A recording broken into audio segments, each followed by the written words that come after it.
before a single American had orbited the Earth, before the term astronaut had entered everyday conversation. There existed a moment of profound national urgency that would birth one of the most ambitious engineering endeavors in human history. The late 1950s were a time of deep anxiety in the United States.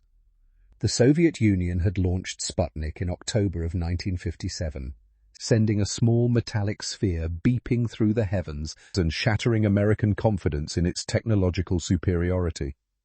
Then came Laika, the Soviet space dog, followed by increasingly bold Soviet achievements that made it painfully clear the United States was falling behind in what the press had begun calling the space race. Something had to be done, and it had to be done quickly. Out of this pressure cooker of Cold War competition and national pride emerged a program that would forever change humanity's relationship with the cosmos.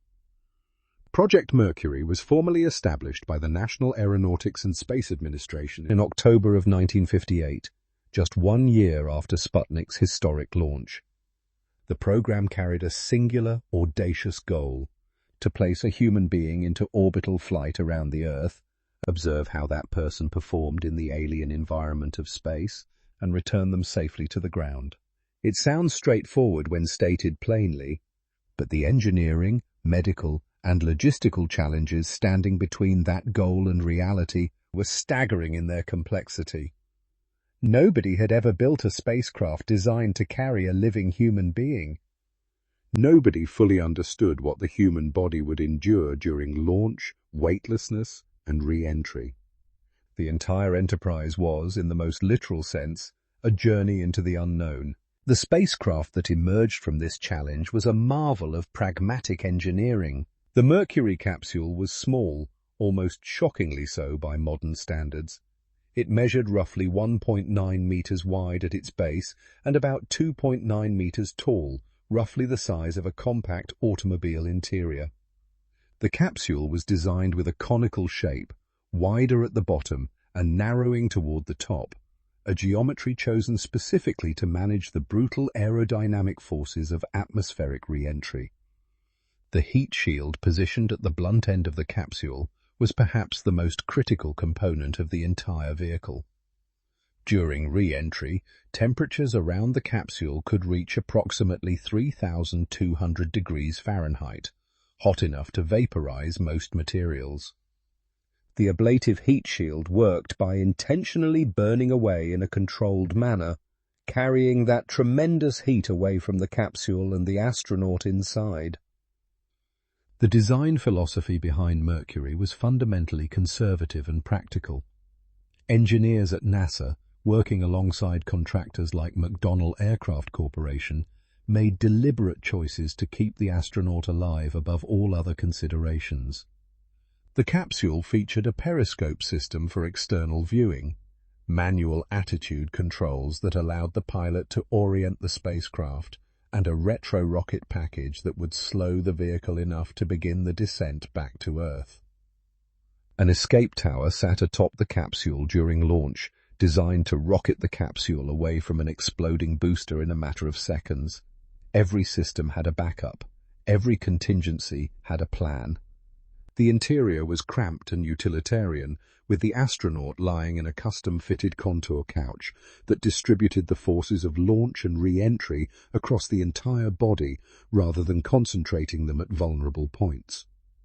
Instruments, switches, and displays were arranged within arm's reach, because in the tight confines of Mercury, everything had to be within arm's reach. Equally important to the hardware was the question of who would fly it. NASA announced in April of 1959 the selection of 7 military test pilots who would become known to the world as the Mercury 7.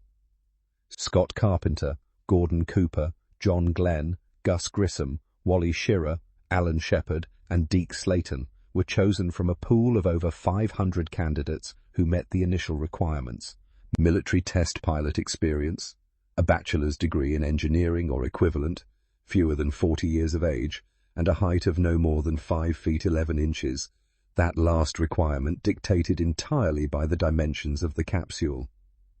These men underwent exhaustive physical and psychological testing, enduring procedures that ranged from centrifuge runs simulating the forces of launch to isolation chambers testing their mental resilience.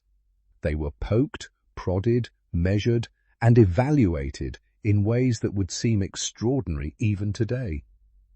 What emerged from this process were 7 individuals of remarkable capability and composure, men who had already demonstrated the ability to remain calm and effective in the face of extreme danger through their careers as test pilots.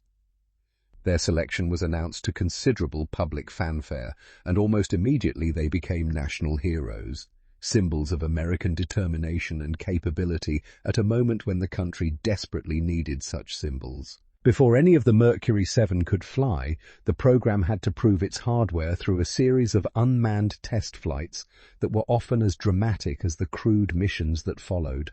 Early tests revealed problems with the Atlas and Redstone rockets that would carry the capsules into space, and engineers worked around the clock to resolve issues with guidance systems, structural integrity, and propulsion. 2 chimpanzees, Ham and Enos, flew Mercury missions before human beings did, providing invaluable data about biological responses to spaceflight and demonstrating that living creatures could survive and even perform tasks during the experience. Ham flew in January of 1961 on a suborbital trajectory, pulling levers in response to light signals and proving that purposeful action was possible in the weightless environment. Then came the moment the nation had been waiting for. On May 5, 1961, Alan Shepard climbed into his capsule, which he had named Freedom 7, and became the first American in space. His flight lasted 15 minutes and 22 seconds, a brief arc above the Atlantic that nonetheless represented a monumental achievement. Shepard experienced weightlessness, demonstrated manual control of his capsule, and returned safely to the ocean, where recovery crews pulled him from the water in triumph.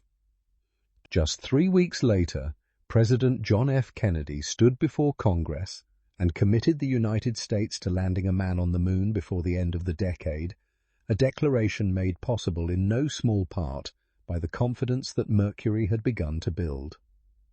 Gus Grissom followed Shepard in July of 1961 on a second suborbital mission aboard Liberty Bell 7, a flight that ended with a frightening moment when the capsule's hatch blew prematurely after splashdown, flooding the spacecraft and nearly drowning Grissom before he was rescued. The program's most celebrated achievement came on February 20, 1962, when John Glenn became the first American to orbit the Earth. Climbing aboard Friendship 7, atop an Atlas rocket, Glenn circled the planet 3 times over a period of 4 hours and 55 minutes. During the flight, a sensor indicated that the heat shield might be loose, a potentially fatal situation that led mission controllers to instruct Glenn to keep his retro rocket package attached during re-entry rather than jettisoning it as planned, hoping the straps would hold the shield in place. Glenn performed the re-entry successfully, and the sensor turned out to have been faulty, but the tension of those moments underscored just how much genuine danger these early missions carried. Scott Carpenter, Wally Schirra, and Gordon Cooper followed Glenn into orbit on subsequent Mercury missions, each flight extending the program's knowledge and pushing the boundaries of what was understood about human performance in space. Cooper's flight in May of 1963 aboard Faith 7 lasted 34 hours and 20 minutes, completing 22 orbits and demonstrating that a human being could function effectively in space for an extended period.